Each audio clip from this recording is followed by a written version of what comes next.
So, tech fails as things that we should not even be expecting in the tech space, but in every area of life, failure happens. So we'll start with Nokia and the Lumia 920 in 2012. Nokia made a phone designed to emphasize on optical image stabilization, that is the ability for you to take a picture and then no matter how shaky the environment is, your picture will be balanced. That was what they were planning.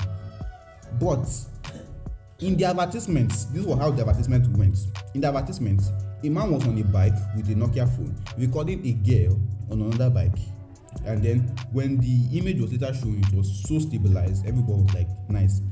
But the internet noticed one thing, that as they were doing the advertisements, they noticed the reflection of a man standing in a van recording them, and then they found that the man was holding a red cinema camera, which is, things like that are worth over $12,000. And then they later found out that the video, the advertisement, what they claimed to have optical image stabilization, was not shot on the phone itself, on the Nokia Lumia 920 itself. And this soiled Nokia's reputation, sealing their last ever good product forever. Though Nokia is still making smartphones, but after that, people lose complete interest in whatever they were bringing to the table. But that one is at least something. That is little compared to the next one now. Star Wars fans are like one of the biggest community in the world. Star Wars gamers, they are also one of the biggest community players in the world. Then, when you are a Star Wars fan and you hear that they are releasing Battlefront 2, you'll be so excited. And Battlefront 2 was like a normal game, everyone actually enjoyed it until EA, a company that was once tagged as the worst company in America, decided to make this game with next generation realism. Everyone was so excited that they literally forgot that it was EA that was making this game. But then, when you are stupid, you always be stupid. When you are bad, you always be bad. When EA produced this game finished, to access probably a certain character, you have to open different loot boxes over and over and over and over and over again. And so as not to spend about a month on your system, you have to bring out your real money and pay, and like to make sure that you speed up the process to get whatever character you wanted. And EA then made it worse by saying that the reason why they made it so difficult to earn characters or to get characters is so that their gamers, their users will have a sense of accomplishment, which was a straight up lie. Then the authorities got caught in. They sued EA for not just gambling, but for also different type of things. Even non-gaming sites were speaking about EA, and they've been in court since 2017. And even though the game has improved, people haven't still forgiven EA about what they did. But let us be honest about this fact. At least EA made the game. The same can be said about Raw. See, Raw is a game designed with next generation complexity, next generation system manipulation. This game was meant to be something like GTA, whereby you can walk, everybody has their servers. It was more like the entire world in a virtual space with next generation automation and next generation bit of fun added to it. But then this company went to Kickstarter and said that they needed $80,000 to be able to make the game. And this didn't stop people. They raised 180k. They raised 180k to be able to make this game. And guess what? 180k enough money? Yes, 180k is enough money. But at the same time, is it enough to make a game this complex? Not even close. To be able to make a game this complex, they need about tens of millions of dollars and a limited number of programmers. This company had only 2 programmers. And by the time they wanted to make a fatal mistake, they released a gameplay trailer of a game that doesn't exist. So after Kickstarter found out that that was what they did, that there was no actual game coming up, Kickstarter suspended their funding and also fined them of the entire funding they've raised so far. So they actually went to with nothing, which is not so good. But then most of you must have heard of what they call the right to repair. That is the ability for you to repair your products yourself rather than going to the company or the manufacturing source, because they can charge you more about it. No sane human being will actually repair his own phone by itself, but when it comes to something like a tractor, a farmer would actually want to repair his tractor himself. But then in 2012, John Deere decided to do something to make sure that no, you have to bring the tractor to us. They decided to create something called the engine control unit, whereby the moment a single default is detected in the tractor, it automatically shuts down the entire tractor, and you need some special complex software to be able to do it. And where do you get the software? Yes, you have to go to John Deere to do it. And this was really bad, because everything a farmer does depends on his tractor. His livelihood, his source of income, everything is from that tractor, because that's what he or she uses to work. So what they actually did was, now this, they got fined for monopolizing the market, and they've been in court since 2022. And now it turns out that probably our dearly beloved John Deere will still become old. But at least they didn't kill anybody. The same can be said for Boeing 737 MAX. This is an aircraft made by Boeing that promised next generation aviation, for God's sake. This was the next flagship line of aircrafts. But this thing has crashed twice. The twice it has been flown, it crashed both times. But then on the 5th of January 2024, when a Boeing 737 MAX took off from Portland to California, had to return back to Portland because the door flew off. The door of the airplane came off, and the funniest thing, the most miraculous thing that happened there was that of all the seats in the airplane, 7 were actually vacant, and 2 of them just happened to be next to where the door was. But this thing did not still make sure that this thing was not just that lucky. People were not still that lucky. A guy actually had his shirt sucked off by the hair, and if he wasn't wearing a seatbelt, he would have gone with his shirt. Actually, a lot of people lost their goods, a lot of people lost their possessions, and they had to ground the remaining 170 airplanes from this company. And then they found out that most of them actually had their doors loosed, not fixed properly. And aside from that, they actually also found out that there were other maintenance problems that were not actually in check.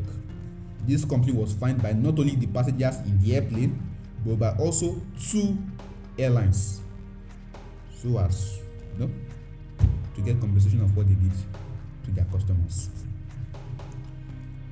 There's one thing I want to say before I start this next failure. You see, when someone is shouting at you to buy their goods, don't buy it. It is not good. Whatever they are selling to you, no matter how beautiful it might seem on the outside, it is not good at all. That was what happened to BitConnect in 2016. Yeah, and I'm very sure that most of you actually saw the stupid presenter that they brought on the stage that was just shouting.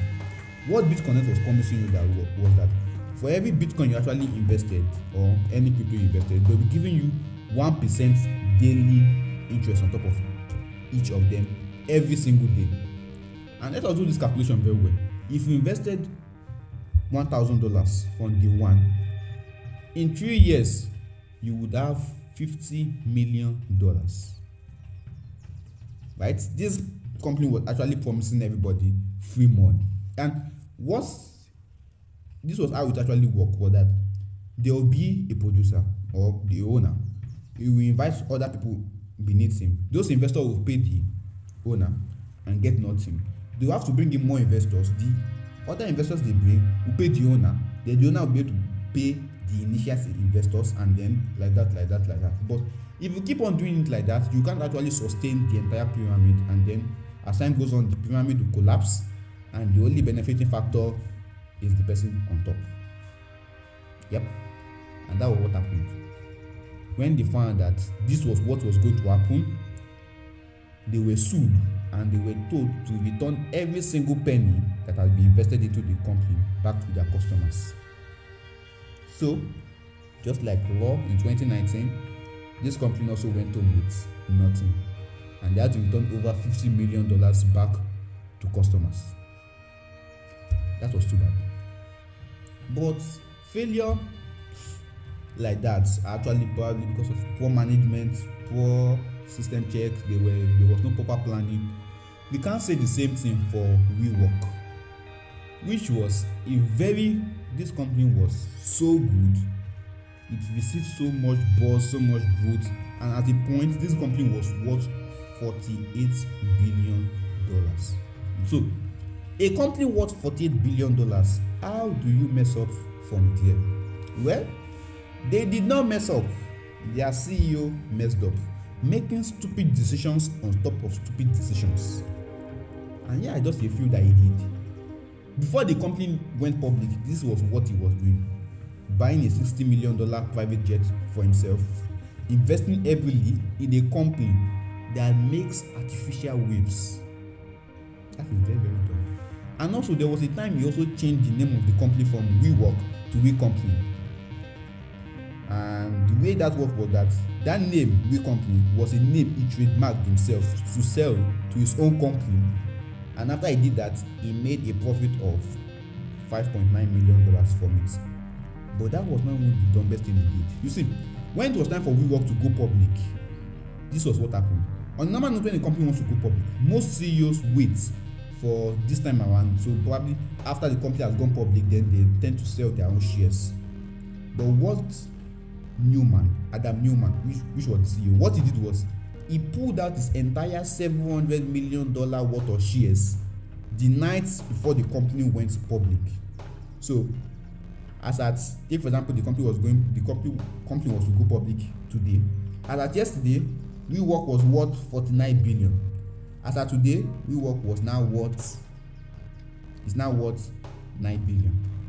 So he literally crashed the company the day before the company went public, and still he kept on making stupid decisions on top of stupid decisions, to the extent that this company went so broke they could not afford to fire employees, and then they had to tell him to resign and get out of the company. WeWork is still operating till today, but it is not even still close to the valuation it was once at. That was really, really shameful for a guy to do. But then he did not get fined at all. This next company got a lot of fine. I'm very, very sure you'll be scared. Volkswagen in 2015 did something very, very shady. You see, anytime they are making cars go through environmental tests. But here was what Volkswagen decided to do. They made their cars have two different modes. The first mode was that the cars, anytime they are under laboratory tests, there's a way they can suppress themselves. They won't emit too much gas, and so allows them to pass the environmental test. But when they are out of that environmental test and they are now being sold to the drivers, these cars are emitting 40 times more emission than is expected for them to be emitting. This company was then looked into, and they found that they've been doing this since 2009. And so the government, the courts, gave them two things to do. The first thing was to recollect back all the 11 million cars they've sold since 2009 to 2015, and also fine them of $25 billion, just to compensate everyone they've done harm to. But everything I've mentioned, all the 8 failures I've mentioned are not as bad compared to this very last one. In 2023, FTX happened in 2023. So FTX was a company created by Sam Bankman-Fried, which I'm very sure most of us have heard of FTX. This was the second largest crypto exchange platform in the world, whereby people could buy and sell crypto, and they were promising a lot of things, overnight riches, a lot of rewards if you use the platform. And this gained so much growth.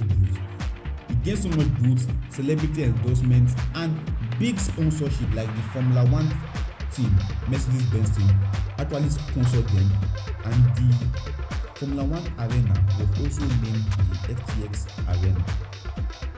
And Sam Bankman-Fried was also tagged as God's gift to mankind by Forbes. Like, his face was literally on the front page of Forbes magazine.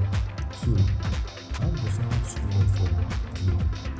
Well, what on the outside seems to be like a huge investment was actually problem upon problem upon problem deep within. You see, Sam actually said that he has another company, Alameda Research, which he said was not in collaboration with the other FTX. But then they found that he was actually secretly sending customers funds from FTX to Alameda Research, and the funds he was just sending were not just like probably a few $100,000 or a few millions. No, he did this with $10 billion. So he took funds from FTX, which he wasn't even sure on how to pay customers. He don't want to withdraw that money. He took funds from there and used it to finance Alameda Research, which from there then use it to make some other stupid gambles so that he can find ways on which he can more like increase the money and then make sure that FTX keeps on standing. But then karma always comes back. You can never scam everyone forever. It rarely happens. Binance, the competitor of FTX, decided to pull out their entire FTT stocks, that is the crypto created by FTX. They decided to pull out their entire FTT stocks, and then everything about FTX came crashing down.